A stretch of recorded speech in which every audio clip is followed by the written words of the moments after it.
I used to be insecure, lazy, broke, and honestly, kind of invisible. Instead of doing something meaningful with my life, I spent countless hours playing video games and binge watching TV shows. Year after year, things got worse. People around me started believing I would end up a failure, and deep down, so did I. But then, something unexpected happened. By pure chance, I came across a fitness transformation video from Christian Guzman. That video sparked something in me, and I decided to hit the gym.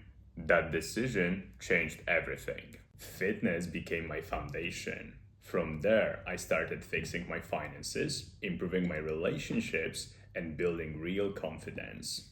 Since then, I've become obsessed with simple but powerful habits, the ones that make you unstoppable.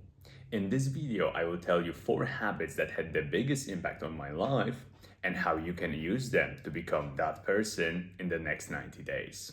My name is Adrian, and I help ambitious people who weren't born in an English speaking country to speak fearlessly, work globally, and grow without limits. Let's get into it. Before we get into the habits, I would like to share the philosophy that worked for me when it comes to improving my life. I believe, and I learned this from Aristotle, who had this idea of eudaimonia. And eudaimonia was the idea of a good life. And he tried to define what a good life is or was for him at the time. And of course, Aristotle lived a long time ago, but I believe that this idea is very powerful. So, let's first define what a good life is, and then we can construct the habits that are going to get us to that good life. In my opinion, good life has 4 main areas, and this would be health, wealth, love, and happiness. And I would like to tell you about each of those areas and why they're important, and I think that you should focus on them. First, let's start with health. Health is the foundation of everything else that you do.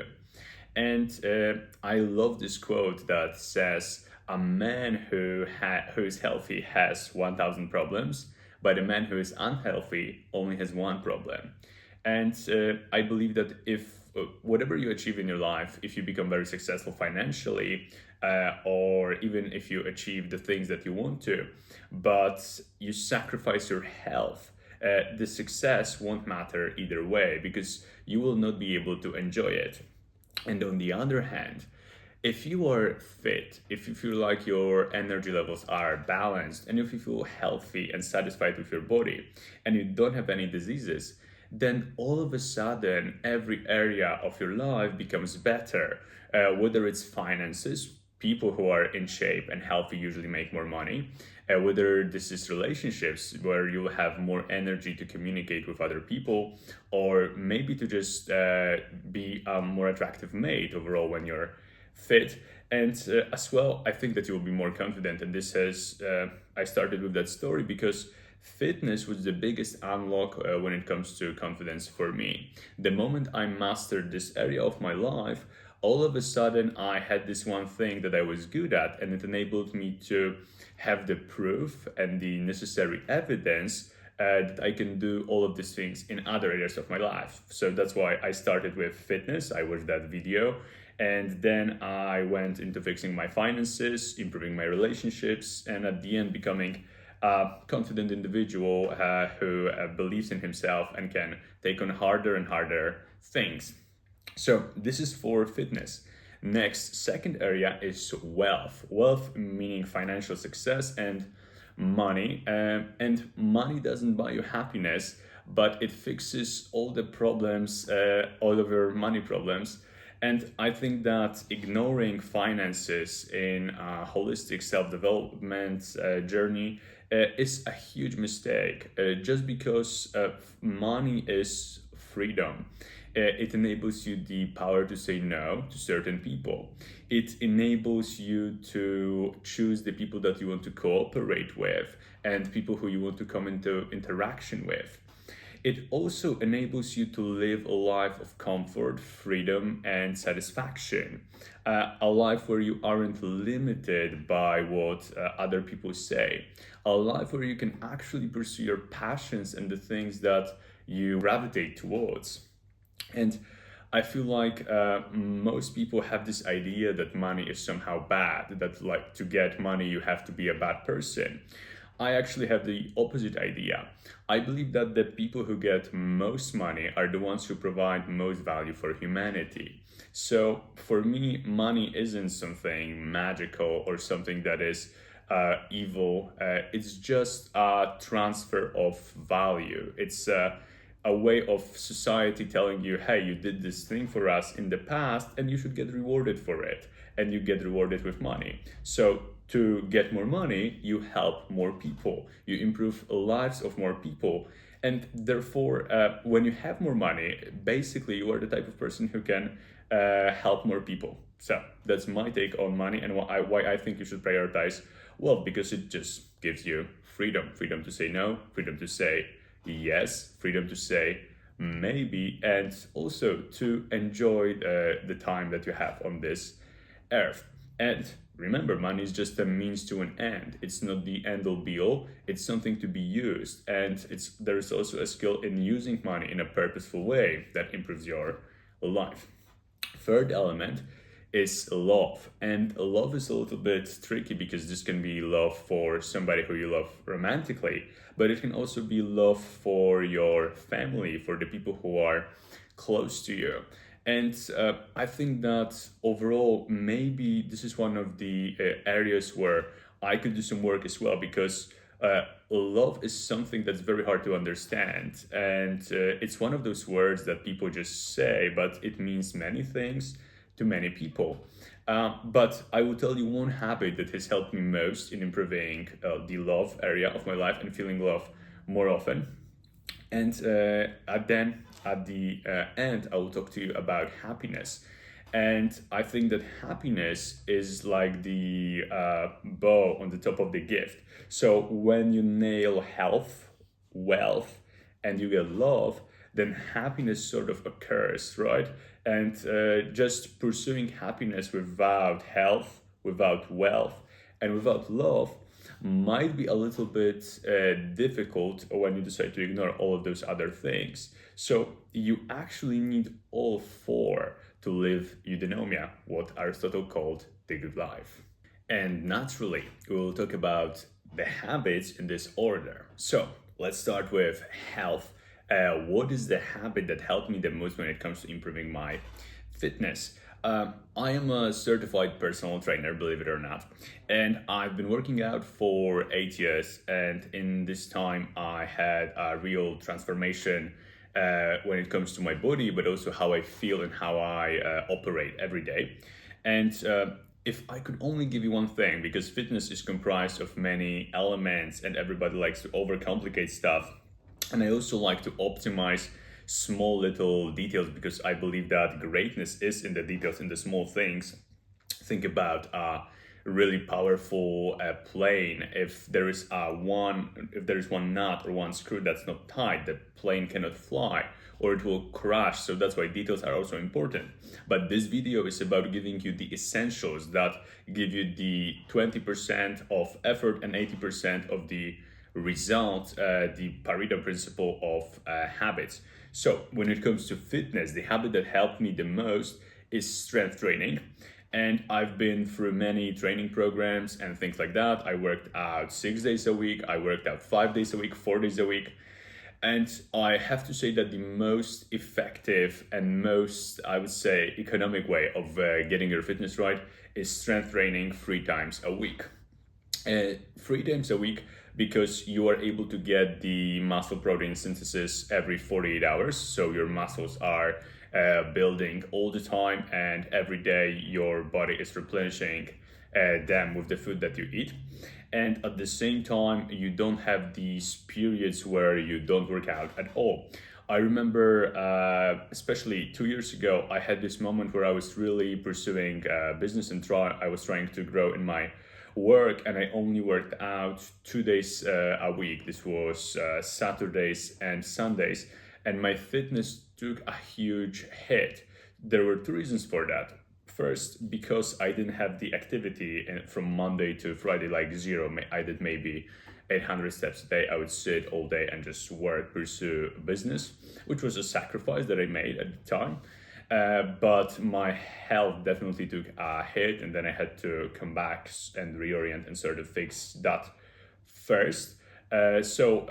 Split testing many options, working out 6 days a week. I really enjoy just activity, the overall activity of working out. But 6 days a week is too much, I think, for living a full life where you have business, where you have relationships, and when you have all the things, when you have eudaimonia, when you have the good life. But I have to say that if you want to go into a period of improving your fitness very intensely, then what I would do is 6 days a week, and probably I would add some cardio on top of that. But to summarize that whole point, strength train 3 times a week so that you are able to get most health benefits for the least amount of time invested. Your workout should be anywhere from 45 to 60 minutes. For me, anything that's shorter than 45, I don't feel like I did anything, and anything that's longer than 60, I feel like I am wasting my time and I am pushing too much. So 45 to 60 is the sweet zone, the sweet spot for workouts. Also, one tip that I can give you that has worked wonders for me is that you should do the exercises. First, you should train the muscle groups that you care about the most. Don't let other people and all of these fitness guys tell you that you have to work out every area of your body the same and so on. Of course, you want to have a healthy, strong body, so you should do some lower body stuff and upper body stuff. But I would specifically focus on the areas that you care about the most. So for me, for example, this was always my upper chest and my shoulders. Anytime that I tried to follow a fitness routine from some guy that I found online, and they would put all of those exercises that I didn't enjoy, I am able to push hard, but after 2 or 3 months, it just becomes boring. But when I actually structure my program around the muscles that I want to grow and around the areas of my body that I want to improve, and I also do exercises that I enjoy more, I find that pursuing fitness isn't this activity that I dread or that I don't want to do. It's actually something I look forward to and something that I am trying to put into my busy schedule. And this is non-negotiable for me. It's something that I am not going to change because I know how much it improves my life. Now, let's talk about wealth, money, and finances overall. I think that the habit that helped me the most when it comes to pursuing financial success and material success is relentless focus. Just pursuing one thing with that eye of the tiger, with intensity and determination, and going after that goal. But it's not really a habit that you can implement. What is the habit that brings you that intense focus and determination and lack of distraction to pursue one thing that you care about the most? Well, in my opinion, it's deep work. And deep work is this idea of working on tasks that require a lot of attention and focus without distraction for long periods of time. Let me give you an example. When you are answering text messages, this is called shallow work. It's work that doesn't require a lot of creativity, a lot of brain power. It's still work, but it's not the same as creating something new. And deep work is usually a task where you need to really put your brain to work and you can't think about other things. And it's usually connected with creating something new or studying a subject deeply and intensely or trying to create a new project that requires a lot of attention to detail and just overall conscientiousness. I think that deep work is one of those things that's neglected in today's world, mainly because all of those tasks that I mentioned, creating a new project, writing something meaningful, or just overall pushing something really hard requires a lot of time. And the problem with deep work and the modern day or work day is that we have all of these tasks and we schedule everything. So we have meetings, calls, conversations with people, and things that we need to do where we just don't have the time to pursue meaningful things and work deeply. I will give you an example from me. If I have a meeting at 10 a.m. Or like at 9 a.m., it's very hard for me to get into the zone of doing something before that meeting because of two reasons. First of all, I know how when I start a task, sometimes I just feel this flow, and when I am doing it, I don't want to stop. And when I have a meeting, it obviously interrupts my flow. And I also, second thing, have the hamster wheel at the back of my head, like, oh, I have a meeting in 30 minutes, or I have a meeting in 20 minutes. And it's one of those things that limits me. So, right now, how can you implement deep work into your life? There is a great book that you can read on the topic that I learned from. It's called Deep Work, and the guy who wrote it is called Cal Newport, and he sort of originated that idea. And he goes back in history on how other influential and powerful people used it in the past. But he talks about two schedules, I think even three schedules for deep work. I will give you the one that worked the best for me.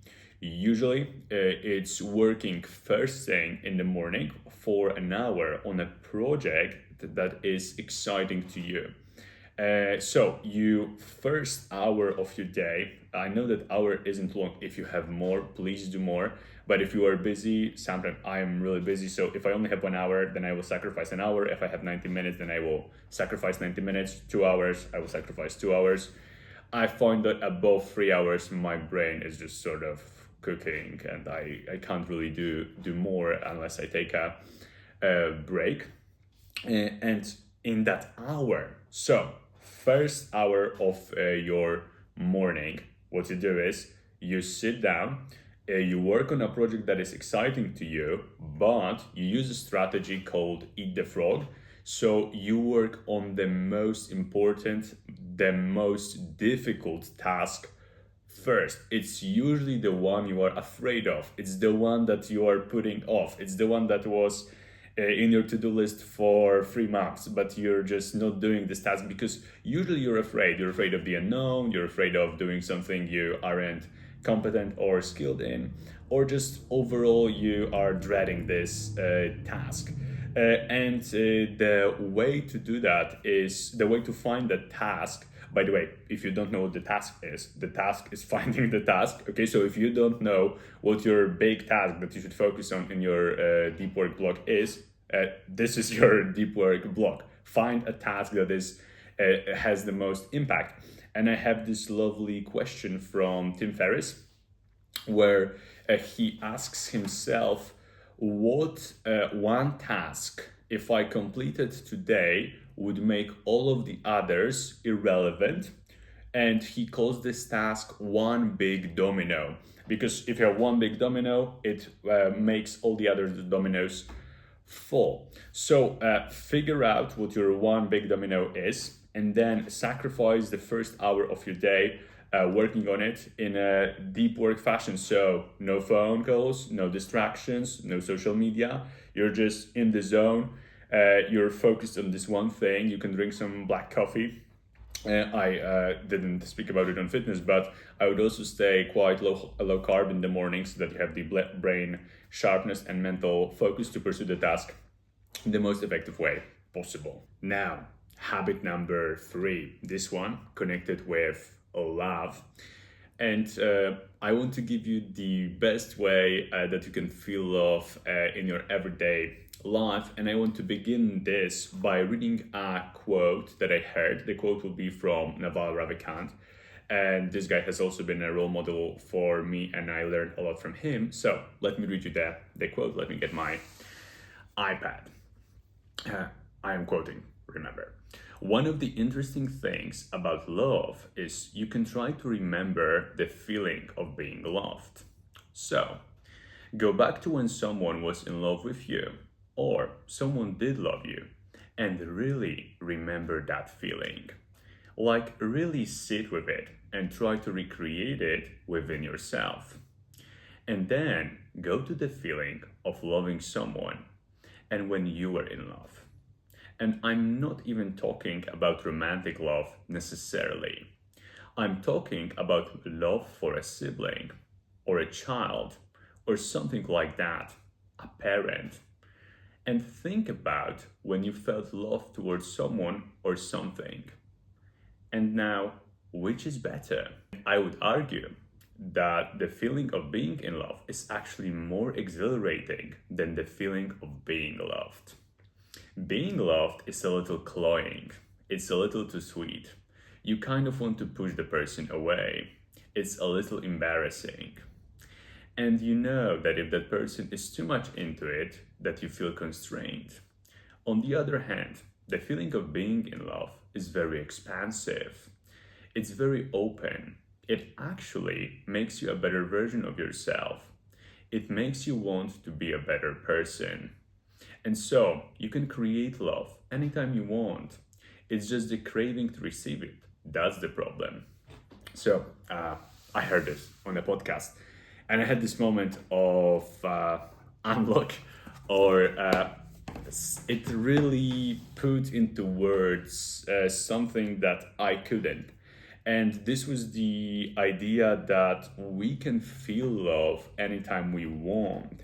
But the way to do it is not to crave love from other people, but it's to give love to other people. Because when we give love to other people, we feel love even stronger than we are loved when somebody else loves us. And I read the quote, I'm sure you know the situation where you are giving love to somebody and you feel this warmth inside, you feel this excitement, and it actually motivates you to become better. You open up, you elevate, you start different habits that are supposed to make you better. On the other hand, when someone loves you and someone is too much into trying to get you to love them, you feel constrained, you feel blocked, you feel embarrassed, it feels desperate, and you sort of want to run away from that person. And I believe that we should live with an open heart, even if it hurts sometimes. And by that, I mean we should give love first, even though sometimes it causes us pain and it's not perfect all the time. But even if you lose 9 out of 10 times when you give love first, the one time where someone actually gives you that love back and mirrors the same actions that you do for them, it's worth it. Believe me, trust me. So, this is on the philosophical side, but how can we actually implement that in your everyday life? Well, what you do is, it's quite simple. You have to tell someone close to you that you care about, that you love them every day. And it doesn't have to be these words specifically. So you don't have to say, I love you. You can. I think this is the most simple way to do it. But you can also say how grateful you are to have this person. You can text your best friend and say, hey, I'm really grateful to have met you. I'm grateful that we can have a relationship together, because the chance of a friendship is so low nowadays. And I'm really thankful for the thing that we have, that we can actually meet each other and have conversations about topics that are interesting to us. If you have a romantic partner, then this becomes really easy. You just need to tell them that you love them every day, and all of a sudden you get this boost. But I don't think it's only about just words. I think it should be something deeper. There should be a meaning behind the word. Like, you should believe the words you say. There should be intention behind them, because these are not just words. It's not about just telling someone is one thing, but you should actually go deep into yourself and say it with intention. Say it like you mean it. Don't say it lightly. And I'm sure, I hope that you can find at least one person in your life who you can appreciate every day, and just sort of see how it feels, and how this alone will enable you to feel love every day. Because, as Naval said, it's not the feeling of being loved, it's the feeling of loving that we should pursue, and that actually makes us better, and that I feel is better for our life. Now, the last fourth habit, and this one will be about happiness. First of all, I think we should also try to define happiness a little bit like love. Happiness is one of those words that people say, but it means many things to many people because there's also the idea of pleasure and so on. So, for the purposes of this video, I think that the most suitable definition and the definition that I believe is true for me is that happiness is the moment where you don't want anything to be different in your life, where you wouldn't change anything, where you feel satisfied and present in the moment. Whenever I think of the moments where I was happy, I was doing some version of nothing and I was just fully present and in the moment. I wasn't trying to fix the future and combat my problems and challenges. I wasn't trying to go into the past to think about my problems or traumas or history or something like that. I was just right here, right now. I was playing like a child is. And I think that this is the most effective and I think that the most accurate definition of happiness that I found. So, not wanting to change anything and being satisfied with where you are. Now, how can you actually implement that behavior wise into your life? Because this video is about having small behaviors that have a huge impact on your life. So, for happiness, the habit that I found most effective is meditation. And right now, maybe it sounds cliche. You probably have the same reaction that I had when I was younger, because when I heard it for the first time, that you should meditate. What is this? I don't want to be a Buddhist monk. I want to become successful. I want to become fit. I want to become confident, and so on. How is meditation going to help me achieve all of that? You're sitting, you're closing your eyes. It's not an idea that's very attractive when you think about it. It's not the Ferrari fast car drive or the Lamborghini. It's something really simple in idea, but at the same time, it's not easy. So, how has meditation helped me? It enabled me to do two things. First of all, I found that it's very helpful in controlling my emotional state. So, whenever I feel agitation, I feel some sort of anger or rage or sadness or those powerful but usually negative emotions, I can meditate and usually they lose their edge and control over me. And I think that it also decreases the affect I have in the moment. So my wanting to make decisions quickly and being impulsive, I become less impulsive. So that way I can edge the emotions out. But this is just a minor benefit. Honestly, the biggest benefit that meditation, not motivation, had on me was that it enabled me to see that the thoughts I have are not me. And I will try to explain it in the best way possible. We usually, our brains give us thoughts all the time. And most of the times, they are doing this to keep us entertained or to give us ideas or to maybe keep us from doing certain things. But ask yourself, are you really thinking all of those thoughts originally, or are they just sort of coming to you in the moment? Are they just coming in and then you don't get to choose them? And sometimes I find that they are very mean, like your brain is trying to sabotage you a little bit. It will tell you things that sometimes aren't true and most times aren't true.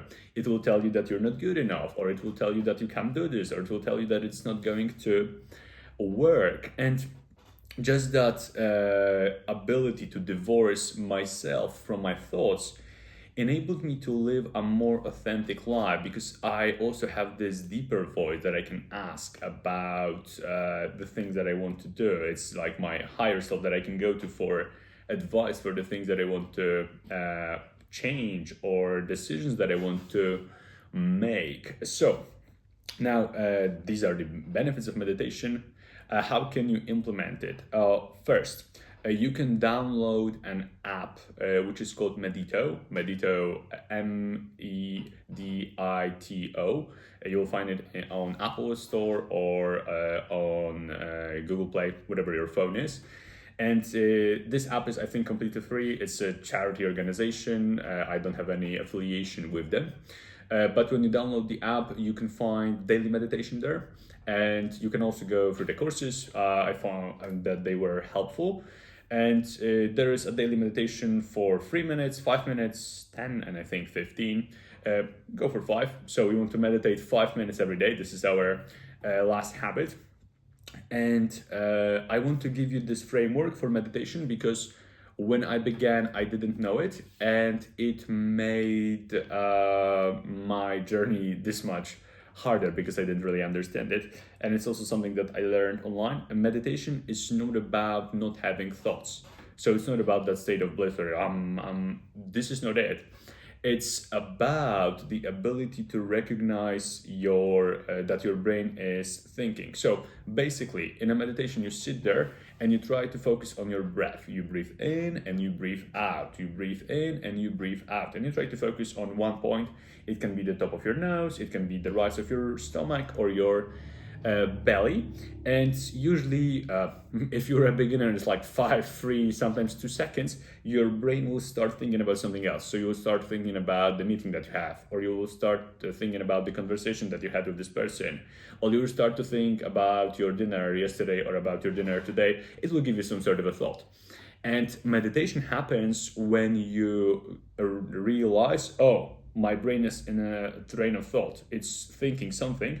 And you come back to the breath. You come back to the present moment. So you do breathe in, breathe out. You think something, and okay, my brain is thinking, and I was supposed to be breathing. And then you come back to the breath.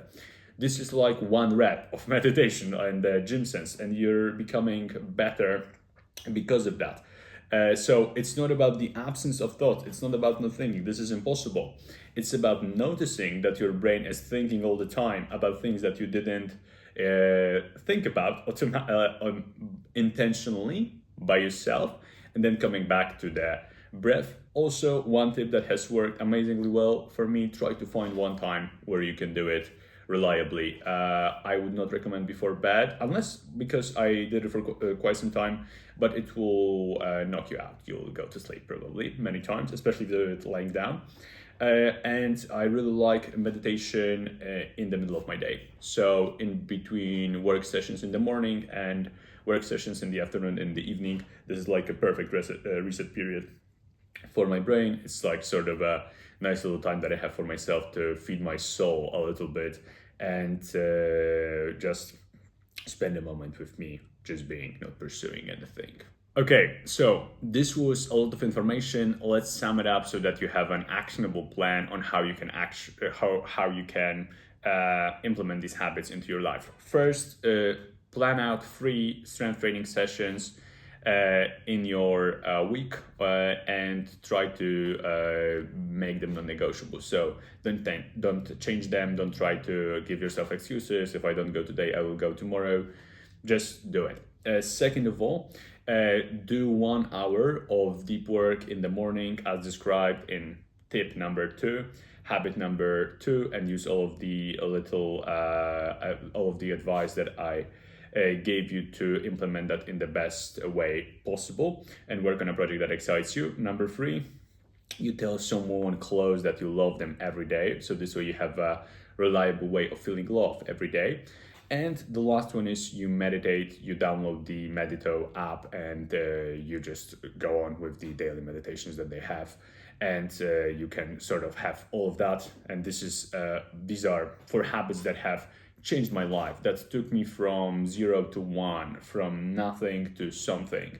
And I am not perfect, but they have definitely shaped the person that I am today. And I think that where I am is a huge progress from where I was. And if I could give my younger self only 4 habits to do for the rest of his life, these would be the 4 habits that I would give to him. Now, this is my time. And if you want to get more stuff from me, subscribe to this channel and follow me on Instagram, on X, and on TikTok. You'll find all the links down below. Much love. Bye bye.